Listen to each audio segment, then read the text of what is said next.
Hello students, आज हम लोग शुरू करने जा रहे हैं नया चैप्टर विच इज थर्मोडायनामिक्स।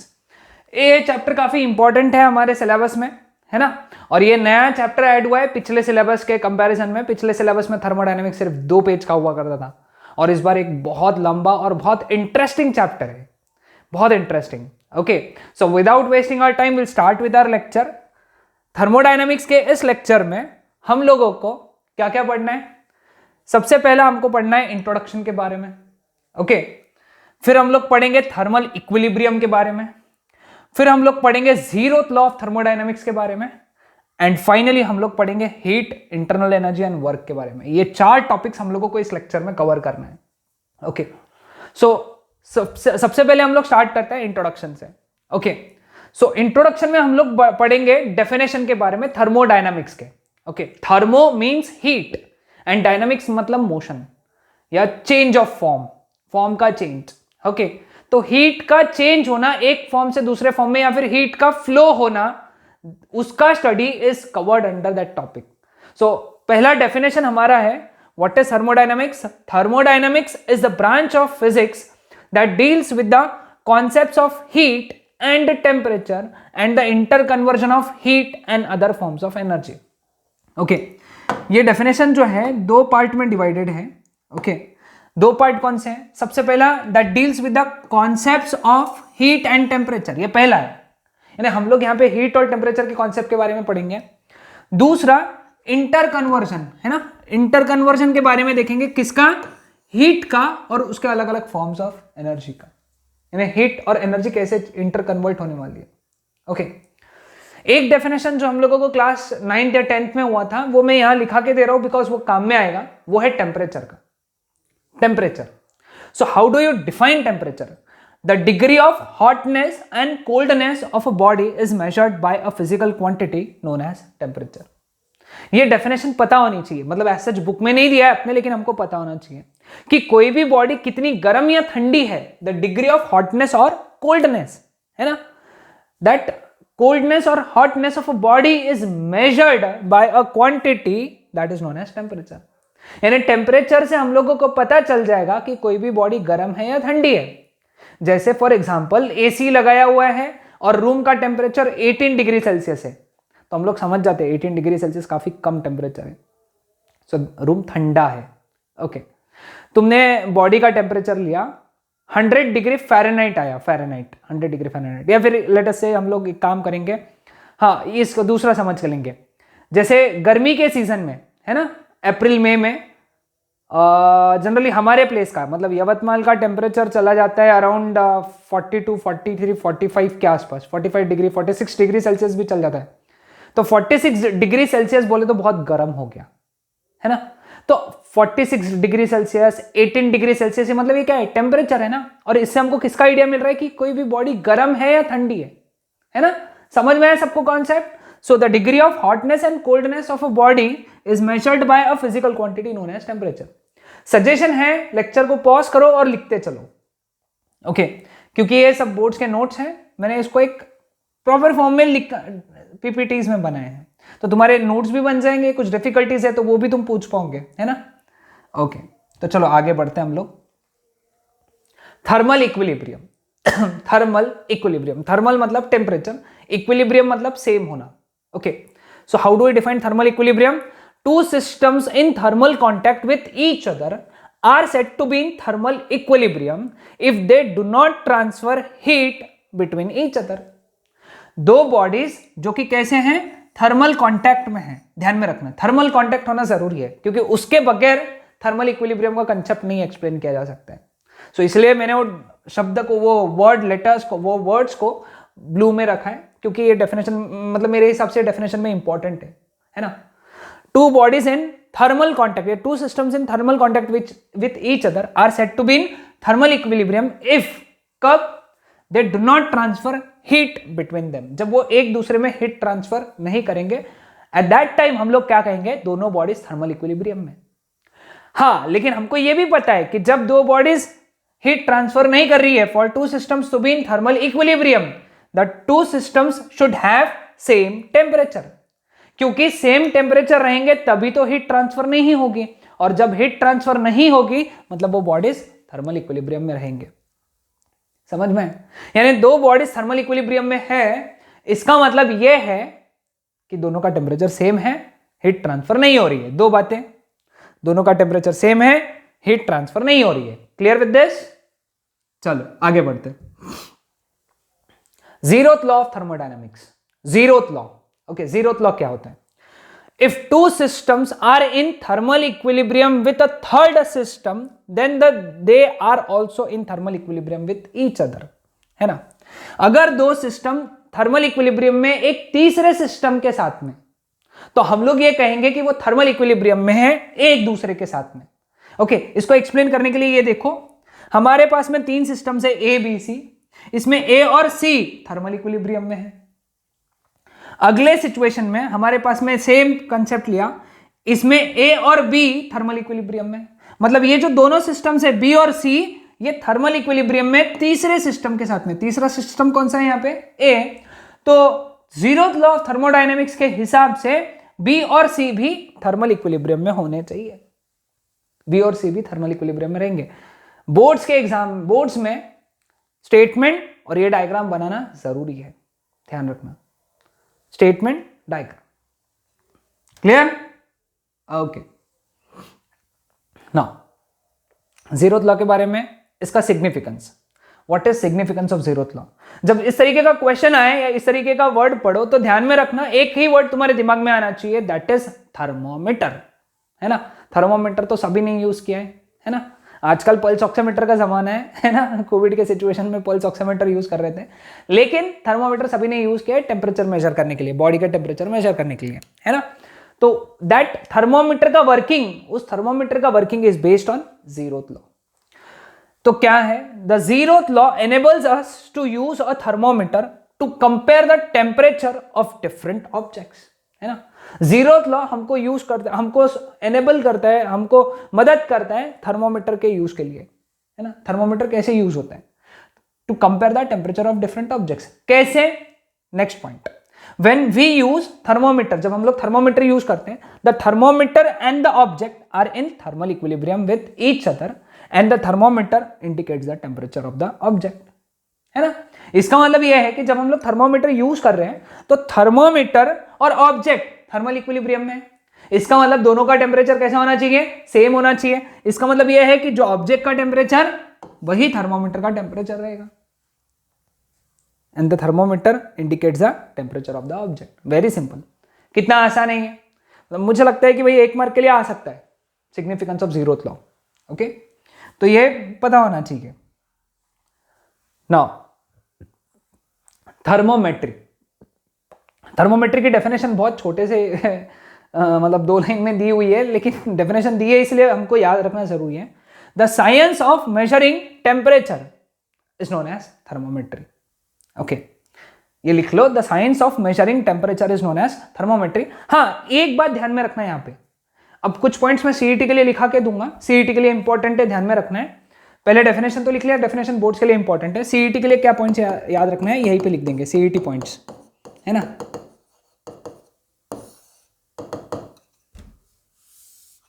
अब सीईटी पॉइंट्स में हमको क्या याद रखना है?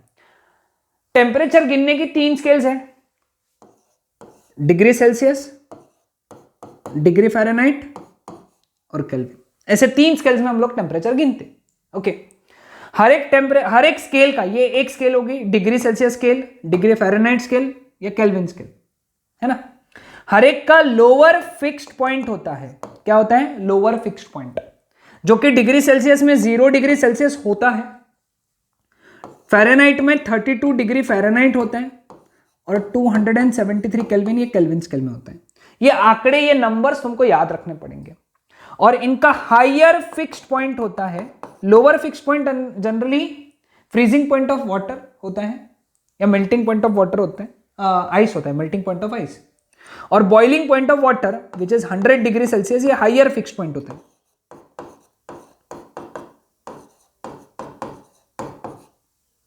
ओके, अभी देखो यहां पे अगर सपोज बीच में कोई टेम्परेचर है T डिग्री सेल्सियस, जिसका इक्विवेलेंट है T डिग्री फ़ारेनहाइट, और केल्विन में है T केल्विन। डिग्री सेल्सियस तो केल्विन का टेंशन नहीं है, क्यों? क्योंकि डिग्री सेल्सियस में 273 ऐड करोगे तो केल्विन मिल जाएगा, है ना। तो मैं अगर बोलता हूं 40 डिग्री सेल्सियस तो तुमने बोलना direct it is 313 kelvin, 273 add कर दो। मैंने बोला 54 डिग्री सेल्सियस तो इसमें 273 ऐड कर देंगे तो कितना बनेगा? 273 327 केल्विन, ठीक है। तो डिग्री सेल्सियस का केल्विन में कन्वर्जन बहुत इजी था, बट तकलीफ यह होती है कभी कभार बच्चे फॉर्मूला भूल जाते। इसका फॉर्मूला दिया हुआ है, शायद तुमने 9-10 में पढ़ा होगा, बट अगर फॉर्मूला भूल गए तो इतना पार्ट याद रखो, तुमको समझ में आ जाएगा। अभी देखो क्या याद रखना है, देखो अब इक्वेशन कैसा बनाएंगे देखेंगे हम लोग, ध्यान से देखना सब। मैं इक्वेशन कैसा बना रहा हूं, T degree Celsius minus 0 degree Celsius, यानी मैंने क्या किया, T डिग्री सेल्सियस में से 0 डिग्री सेल्सियस माइनस किया, यही करना पड़ेगा, upon 100 degree Celsius minus 0 degree Celsius equal to, same Fahrenheit के साथ में करो। फ़ारेनहाइट के साथ में क्या आएगा? T degree Fahrenheit minus 32 degree Fahrenheit, ये माइनस ये, upon 212 degree Fahrenheit minus 32 degree Fahrenheit. तुमको अगर सिर्फ इतना याद है ना तो तुम निकाल सकते हो। ओके ठीक है, एक एग्जांपल लेके देखते हैं हम। वो 40 डिग्री सेल्सियस को फ़ारेनहाइट में कन्वर्ट करेंगे, 40 डिग्री सेल्सियस को। तो कैसे सॉल्व करेंगे देखो, यहां पे मैं T डिग्री सेल्सियस यानी 40 डालूंगा, 40 minus 0 upon 100 is equal to T degree Fahrenheit minus 32 upon 212 minus 32 is 180, zero cut हो गया, ये और ये जीरो कट हो गया, 40 माइनस 0 मतलब 40, मैंने जीरो कट कर दिया डायरेक्ट, ये 18 इधर आ गया, 18 4 जा 72, 72 is equal to T degree Fahrenheit minus 32, 32 इधर आ गया तो T इज इक्वल टू कितना आएगा? 72 प्लस 32 मतलब 104 डिग्री फ़ारेनहाइट। ये एक एग्जांपल सॉल्व करके रख लो, है ना, तुमको सीईटी में काम में आएगा, सॉल्व करके रख लो एग्जांपल। ओके समझ आया सबको? ओके चलो आगे बढ़ते हैं। इंटरनल एनर्जी बहुत ही ज्यादा इंपॉर्टेंट कॉन्सेप्ट, याद रखना। ओके बहुत ज्यादा important concept. Okay internal energy को डिफाइन कैसे करते हैं? The energy associated with the random disordered motion of the molecules of a system is known as internal energy. Internal energy अंदर की एनर्जी, सिस्टम के अंदर की एनर्जी। ओके सिस्टम के अंदर क्या है बेटा? सिस्टम के अंदर है मॉलिक्यूल्स, है ना, एटम्स, मॉलिक्यूल्स। तो उन रैंडम डिसऑर्डर्ड मोशन जो हो रहा है मॉलिक्यूल्स का, उसकी जो एनर्जी है, उन मॉलिक्यूल्स की जो एनर्जी है, उसको हम लोग कहेंगे इंटरनल एनर्जी। डेफिनेशन देखो, अच्छे से समझ के लो, याद करो, पॉज करो, लिखो, ऐसा ही अपना स्ट्रेटेजी रखो। डेफिनेशन याद करना है, ओके पॉज करके याद कर लो, फिर लिखना चालू कर दो।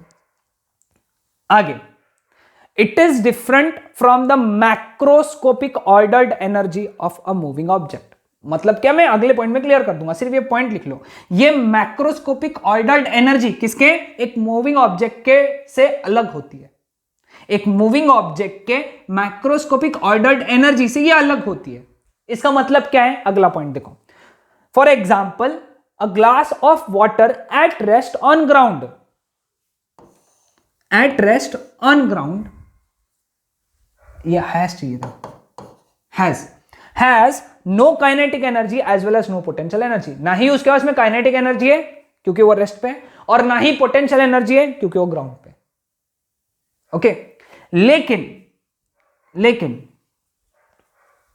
But the molecules of water at a given temperature are moving at random speed, which means that the system has internal energy. इसका मतलब ये थोड़ी ना है कि अंदर मॉलिक्यूल भी, उनके पास में भी कोई एनर्जी नहीं है, है ना, क्योंकि उसके मॉलिक्यूल कंटिन्यूअसली मूव कर रहे हैं। किसके? पानी के, जो कि रेस्ट पे रखा है, ग्राउंड पे रखा है। उसकी काइनेटिक एनर्जी नहीं है, उसकी पोटेंशियल एनर्जी भी नहीं है, उस ग्लास ऑफ वाटर की। ओके, बट उसके अंदर के मॉलिक्यूल्स की तो एनर्जी है क्योंकि वो रैंडमली मूव कर रहे हैं, है कि नहीं? तो इसलिए we say that the molecules have energy. Thus we define internal energy as, कैसे? The total energy of all the atoms और मॉलिक्यूल्स ऑफ द सिस्टम। तो ये डेफिनेशन लिखा तो भी सही है, पहला वाला डेफिनेशन लिखा तो भी सही है, दोनों डेफिनेशन करेक्ट है। क्लियर हुआ सबको? ध्यान में आया सबको? एकदम simple concept. Okay, internal energy यानी उन मॉलिक्यूल्स की या उन एटम्स के, सिस्टम के मॉलिक्यूल्स या सिस्टम के एटम्स के एनर्जी। ओके, हाँ, अब हम लोगों को एक पॉइंट याद रखना जरूरी है, मेरे हिसाब से बोर्ड्स के एमसीक्यू और सीईटी के लिए, एमसीक्यूज के लिए इंपॉर्टेंट है। ओके, हाँ, it is denoted by u, भूल गए थे, ये भूल गए थे, है ना, it is denoted by u, है ना। हाँ, अब अगला पॉइंट जो है, for ideal monoatomic gas such as argon, its internal energy is just translational kinetic energy of atoms having linear motion। क्योंकि एक मॉलिक्यूल एक आर्गन गैस, नोबल गैस, उसका वो मोनोएटॉमिक होते हैं, मतलब उसके एटम, उसके मॉलिक्यूल में सिर्फ एक ही एटम है, उसके मॉलिक्यूल में एक ही एटम, तो अकेला एटम सीधा ही मूव कर रहे हैं, वो ऐसा रोटेशन परफॉर्म करके नहीं घूम रहे, वो सीधा ही घूम रहे हैं, ट्रांसलेशन मोशन परफॉर्म कर रहे हैं। तो उस एटम के पास में सिर्फ और सिर्फ कौन सी एनर्जी रहेगी? ट्रांसलेशनल काइनेटिक एनर्जी रहेगी, क्योंकि वो अकेला सीधा मूव कर रहे हैं। लेकिन अगर हम लोग दूसरा मॉलिक्यूल की बात करें, मतलब कौन सा? For polyatomic gas such as CO2 we consider rotational as well as vibrational kinetic energy, दोनों कंसिडर करते हैं in addition to translational kinetic energy. यानी पॉलीएटॉमिक गैस के पास में 3 प्रकार की एनर्जी होती है। ट्रांसलेशनल काइनेटिक एनर्जी रहेगी, क्योंकि इमेजिन करो CO2 सीधा चल रहा है, तो कौन सी एनर्जी है? Translational kinetic energy. घूम के चल रहा है, मतलब कौन सी एनर्जी है? Rotational energy. और सभी मॉलिक्यूल्स ऐसे वाइब्रेट कर रहे हैं, मतलब ऑसिलेशंस परफॉर्म कर रहे हैं, हम लोग पढ़ेंगे आगे चैप्टर में, तो उनके पास में कौन सी एनर्जी है? Vibrational kinetic energy. मतलब एक पॉलीएटॉमिक मॉलिक्यूल के पास में तीनों एनर्जी होती है, रोटेशनल, वाइब्रेशनल और ट्रांसलेशनल काइनेटिक एनर्जी। लेकिन और एक चीज, इंपॉर्टेंट बात, in case of solids and liquids we need to consider potential energy of the molecules. Why? Due to intermolecular force amongst them. दो मॉलिक्यूल के बीच में फोर्सेस होते हैं, इंटरमॉलिक्यूलर फोर्सेस होते हैं। हम लोग सरफेस टेंशन में पढ़ चुके हैं, force of cohesion, force of adhesion, है ना। तो वो जो फोर्स होते हैं उनके वजह से कौन सी एनर्जी राइज हुई? Potential energy. मोशन के वजह से काइनेटिक एनर्जी, मॉलिक्यूल के बीच के फोर्स की वजह से पोटेंशियल एनर्जी। आसान? सभी को ध्यान में आया? तो ये इंटरनल एनर्जी का कंसेप्ट था। Now thermodynamic system. Thermodynamic system क्या होता है? Thermodynamic system is the collection और ग्रुप, इज अ कलेक्शन और a group of objects that can form a unit. ये ध्यान में रखना, जिन्होंने एक यूनिट बनाया, which may have the ability to exchange heat with the surrounding. ये डेफिनेशन ऐसे कैसे लिखना पड़ता है, ध्यान में रख लो। ओके, वापस से हम लोग ये डेफिनेशन को तोड़ तोड़ के पढ़ेंगे, यानी समझ में आना चाहिए। थर्मोडायनामिक सिस्टम यानी क्या है? कलेक्शन है, किसका? ऑब्जेक्ट्स का। कलेक्ट होके क्या किया उन्होंने? एक यूनिट बनाया। जैसे ऑब्जेक्ट्स, मॉलिक्यूल्स कलेक्ट होके उन्होंने सॉलिड बनाया, या मॉलिक्यूल्स कलेक्ट होके उन्होंने लिक्विड बनाया, या मॉलिक्यूल्स कलेक्ट होके उन्होंने गैस बनाया। मतलब उन्होंने क्या बनाया? यूनिट बनाया। और इसकी खास बात क्या है? लेकिन इट मे हैव एबिलिटी, यानी उसके पास में एक क्षमता है, एबिलिटी है। काय की एबिलिटी है? To exchange heat with the surrounding. Surrounding के साथ में हीट एक्सचेंज करने की ताकत है, उसमें रह सकती है, ताकत रह सकती है, क्षमता रह सकती है। समझ में? डेफिनेशन देख लो एक बार। A thermodynamic system is a collection or group of objects that can form a unit which may have the ability to exchange heat with the surrounding. Again, pause करके लिख लेना है। पॉज करो, याद करो और लिखो, तुरंत लिखो, लेकिन तुरंत याद भी कर लो। The reason is very simple, इसलिए याद करना है क्योंकि अभी हो गया तो हो जाएगा, एग्जाम के पहले सिर्फ रिवाइज करना पड़ेगा। ओके, सराउंडिंग और एनवायरमेंट, या अगला डेफिनेशन है अपना, सराउंडिंग या एनवायरमेंट। कैसे डिफाइन किया हम लोगों ने? जो सिस्टम में नहीं है, anything that is not the part of system, जो सिस्टम का हिस्सा नहीं है वो सराउंडिंग है भाई, है ना। जो सिस्टम का हिस्सा नहीं वो surrounding. Okay, next boundary. Boundary क्या होता है? बाउंड्री ये सरफेस है। क्या है? Surface. The surface that separates system from the surrounding is known as boundary. Okay, जैसे फॉर एग्जांपल ये ग्लास है